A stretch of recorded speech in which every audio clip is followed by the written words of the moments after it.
Myanmar's military should immediately and unconditionally release Aung San Suu Kyi, senior government officials, and others unlawfully detained. The military's actions show utter disdain for the democratic elections held in November and the right of Myanmar's people to choose their own government. We are especially concerned for the safety and security of activists and other critics of the military who've been taken into custody. The military should recognize that it will be held accountable for its actions, including any mistreatment in custody or excessive use of force. We are concerned and we urge concerned governments around the world to speak out forcefully against the military's actions and consider targeted sanctions against those responsible. This is our worst nightmare come true.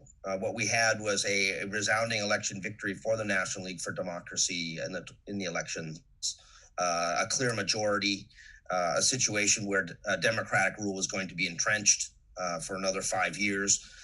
And overnight, the military just basically tore up the rule book. They're using the 2008 Constitution was written by the military for the military, put through a fraudulent referendum in 2008. And it is once again, the government at the mercy of a military which never really gave up power.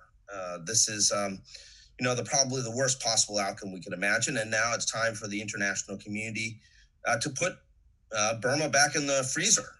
They've got to basically be treated as a pariah state. We've got to see international sanctions. We've got to see the full force of the international community come down on the Burmese generals. It's an absolutely military coup. There's no reason for a state of emergency to be declared. This is a manufactured crisis by the Burmese military. Anybody who claims that there was a real state of emergency to justify this action is frankly on the military side.